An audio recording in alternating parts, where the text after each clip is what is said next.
지난달 29일 새벽 5시 45분, 승용차 한 대가 빠른 속도로 우회전을 시도하다 속도를 이기지 못하고 상가로 돌진합니다. 사고 10여일이 지났지만 여전히 문구점은 안에 물건들을 정리 중이고 안경점은 이렇게 천막으로 임시 조치만 해둔 상황입니다.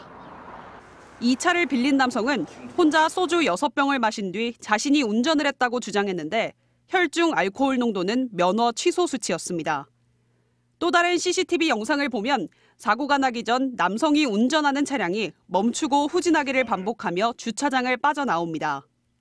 남성의 말을 믿은 경찰은 당시 차량에 함께 타고 있는 20대 여성은 조사하지 않았습니다. 그런데 실제로 사고를 낸 운전자는 동승했던 여성이었던 것으로 드러났습니다. 주차장에서 빠져나온 뒤 여성이 운전대를 바꿔잡은 사실을 경찰이 뒤늦게 확인한 겁니다. 블랙박스 제거하는 과정에서 그 신발이 여자 운동화가 운전석 쪽에 있는 거를 수상히 여겨서 추가 조사가 필요할 것 같다라고 해서 지금. 남성이 범인이라고 믿었던 경찰은 여성의 음주 측정도 하지 않았습니다. 때문에 피해 상가 업주들은 당장 배상도 받지 못하고 있습니다. 차를 빌린 남성이 아닌 여성이 운전을 한 것으로 확인되면서 보험회사가 보험금을 줄 수 없다고 한 겁니다. 어제 오늘 계속 볼 때마다 계속 눈물이 나가지고 그냥 막막해요. 이 바닥에 어저께 놔둔 제품들 볼 때마다 저희가 이제 막 이렇게 직접 걸고 막 이랬던 생각들이 나가지고. 경찰은 술집 내부 CCTV를 찾아 여성의 음주운전을 입증하는 데 주력하고 있습니다. MBC 뉴스 이초원입니다. 부서진 채 농로에 넘어져 있는 오토바이. 오토바이 잔해물도 널브러져 있습니다. 지난 1월 9일 강릉시 유산동의 농로에서 76세 최모 씨가 몰던 오토바이와 한 SUV 차량이 부딪혔습니다. 사고는 오전 10시 26분쯤 발생했는데 15분이면 닿을 수 있는 병원에 40분이 지난 11시 6분에야 도착했고 오토바이 운전자 최 씨는 심정지 상태로 들어왔다 결국 숨을 거뒀습니다. 차량 소유자인 60세 김 씨는 유족을 찾아와 20살 딸이 운전했다며 대신 사과까지 했지만 사실은 거짓말이었습니다. 경찰 조사 결과 차량 운전자는 김 씨 본인이었습니다. 자기 딸과 운전자를 바꿔치기 하려 한 겁니다. 여기에 가해자는 면허 취소로 무면허라는 사실도 드러났습니다. 해당 사고 현장입니다. 피해자 유가족들은 사고 당시 가해자가 즉각적인 구호 조치나 119 신고를 하지 않아 결국 사망에 이르렀다며 분통을 터뜨리고 있습니다. 유족들은 가해자가 무면허 상태로 사고를 낸 뒤 이를 모면하기 위해 운전자를 바꿔치기 했고 이 과정에서 피해자를 방치해 목숨까지 잃게 됐다고 말합니다. 아버님은 숨을 쉬고 계셨다고 분명히 얘기를 했던 부분이었거든요. 근데 15분이 아닌 40분 동안 경과 지체가 되다 보니 분명히 살릴 수 있었던 부분이고 살아 계셔야 하는 분인데 돌아가셨으니까 그게.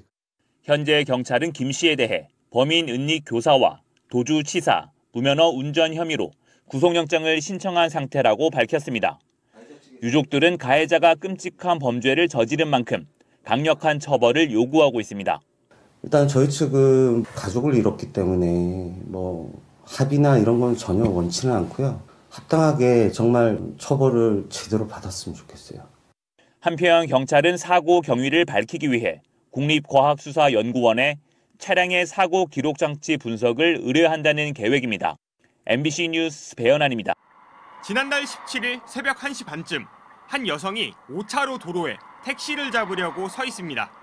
이때 승용차 한 대가 달려오더니 이 여성을 그대로 치었습니다. 이 차는 급하게 방향을 바꾸더니 그대로 달아나려 했고 현장을 목격한 택시기사가 멈춰 세웠습니다. 30대 운전자는 문을 열고 밖으로 나왔습니다. 그런데 이 운전자는 택시기사와 함께 쓰러진 피해자의 상태를 살피는가 싶더니 차로 돌아와 그대로 달아났습니다.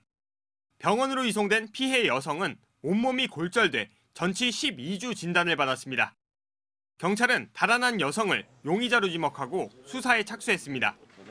그런데 이 운전자는 사고 당시 자신이 아닌 회사 직원이 차를 몰았다고 주장했습니다. 직원 역시 당시 운전자는 자신이었다고 말했습니다. 하지만 운전자와 직원이 나눈 SNS 대화 기록이 확인되면서 운전자 바꿔치기는 들통이 났습니다.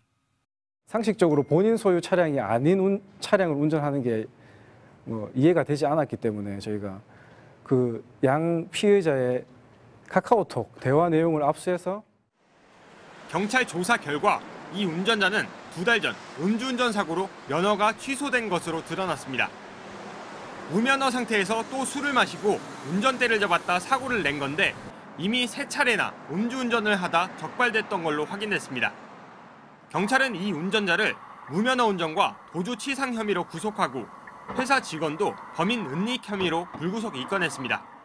MBC 뉴스 현주호입니다.